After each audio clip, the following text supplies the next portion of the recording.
Yan, welcome sa inyo mga ka-printing. Ngayon susubukan natin mag-print sa cellphone dun sa L8050 ko o kaya sa ibang procedure na to pwede pong gawin sa ibang model ng Epson printer.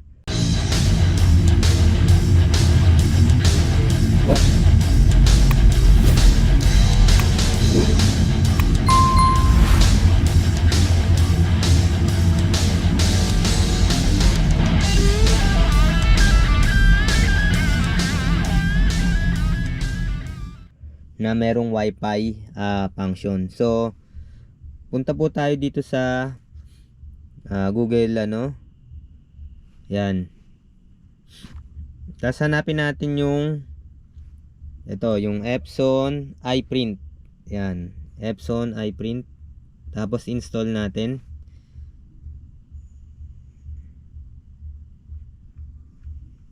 Yan. Then dapat yung cellphone ninyo tsaka yung printer nyo nakakonect sa same wifi or same router para ma-detect ng cellphone ninyo yung printer ninyo.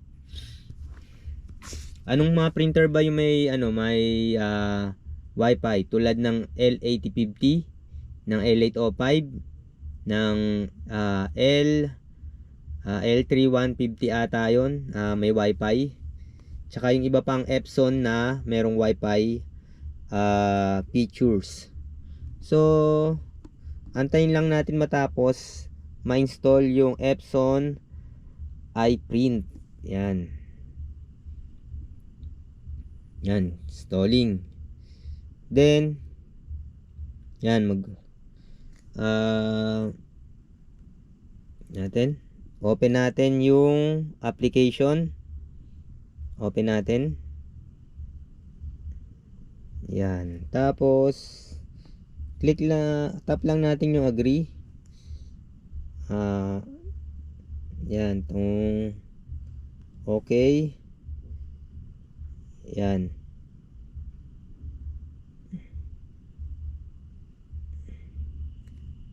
Yan, close natin to. Tapos ayan, basahin nyo na lang po yan. Next natin. Tapos ito na lang pipiliin ko while using the app. Yan, printer is not selected. So kailangan natin yan. So ganyan lang. Kailangan nasa same network or nasa same router nakakonect yung printer ninyo. Kasi kung sa iba nakakonect tong tong cellphone ninyo sa ibang wifi, yan, hindi parehas yung router, hindi ka makakapag-print dun sa printer mo, o kaya naka-data to tapos yung printer mo na-connect dun sa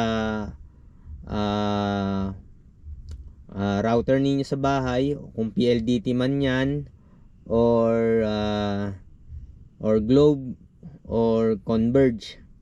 Kailangan yung inyong cellphone and printer nakakonect sa same network.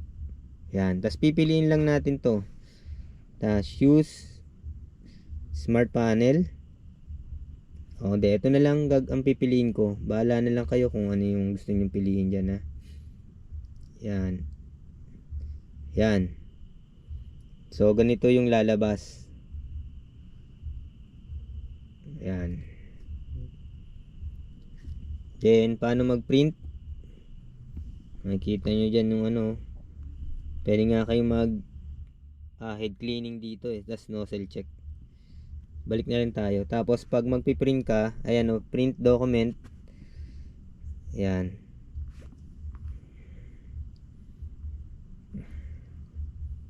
Print photos. Allow. Yan. So halimbawa ito ipiprint natin. Yan, select ko lang. Tapos next. Yan. Then ito yung size Yan, pwede mong baguhin. Yan. Kung gusto mo 5x7, 4R, 8x10, A4. Yan, piliin lang natin tong 4x6. Yan, tapos click natin tong print. Tap natin. Lalabas lang ako, nandun yung aking printer, nasa labas.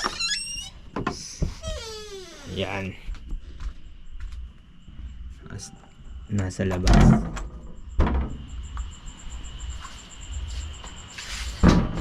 So ito yung printer natin, medyo madilim. Open natin to. So tap ko na tong print. Yan. Ayan, tumutunog yung printer ko. Ayan, maglalagay ako ng photo paper.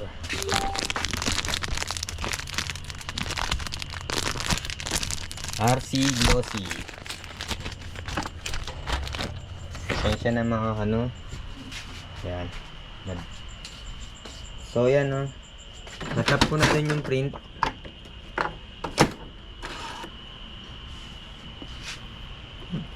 Buksan ko lang yung flashlight. Yan. So yan mga ka-printing. Kaya nakailaw yan kasi itong yan. Mawala. Yan.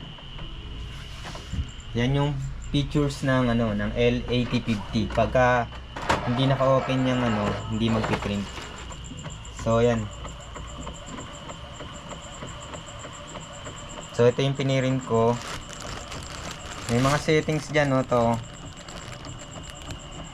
So kailangan nasa same network kasi dito yan nakakonect sa aking PLDT router. So may dalawa akong router dito. Pag yung cellphone ko nakakonect dito, tapos yung printer dito hindi magpi-print yan. Kailangan same network para ma-detect yung inyong Wi-Fi printer. So ayan na mga ka-printing.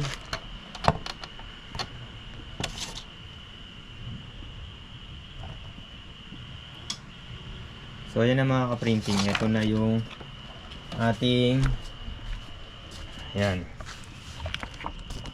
So ayan na. So hanggang sa muli mga ka-printing, mag-subscribe na kayo. Maraming salamat.